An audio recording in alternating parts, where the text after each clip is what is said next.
တိုးအုပ်ကြီးကယူသွတ်သွားကြပြီးရောက်တဲ့နေရာတိုင်းကအစားအစာတွေကိုပြောင်းတလင်းခါအောင်စပွဲပစ်ကြတယ်လို့မြည်ရည်တွေကိုပါကုံစင်အောင်တောက်ချပစ်ကြတယ်ဒေတာခန်တွေရဲ့တဲတလုံးမှမကြမ်းအောင်လဲအားလုံးကိုဖျက်ဆီးပစ်ခဲ့ကြတာပေါ့တိုးအုပ်ကြီးကရှေ့ကိုစတိုးသွားရင်းနဲ့မကြခင်မှာပဲဝန်ပလွေဦးကြီးရဲ့နေမြေတဲကိုရောက်သွားကြတယ်အဲ့ဒီနေရာကတိုးတွေအတွက်လုံးဝကိုမချူးကြော်ရတားမြင့်နေမြေဖြစ်နေတာတောင်သူတို့ကတော့ဂရုကိုမစိုက်ပဲစတိုးဝင်သွားကြတာ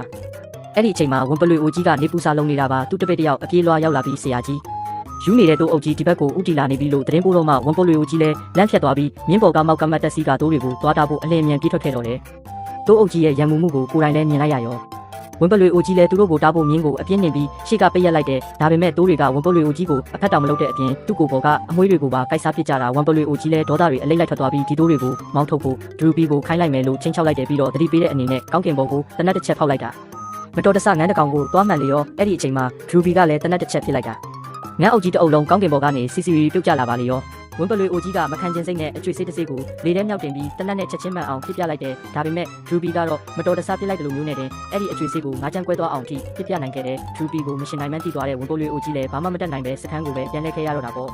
မကြခင်မှာပဲခရူသေးမုတ်တန်ကြီးထွက်ပေါ်လာပြီးဝန်ပလွေအိုကြီးဥဆောင်တဲ့နွားအုပ်ကြီးတန်းနဲ့ချီပြီးတိုးအုပ်ကြီးစီကိုစစ်ဦးလက်တိုက်ခိုက်ပါတော့တယ်ဝန်ပလွေအိုကြီးရဲ့အမိတ်ပေးမှုအောက်မှာနှစ်ဖက်စလုံးအကျိတ်အနေတိုက်ပွဲဖြစ်ပွားကြတာပေါ့ဒါပေမဲ့အုပ်စုနှစ်စုထိတ်တိုက်လဲတိုးမိရောဝန်ပလွေအိုကြီးရောနွားအုပ်ကြီးပါကိုပေါ်ကအမွှေးတွေအကုန်လုံးမျက်စိတမိတ်အတွင်းပြောင်းတလင်းခါသွားပါတော့တယ်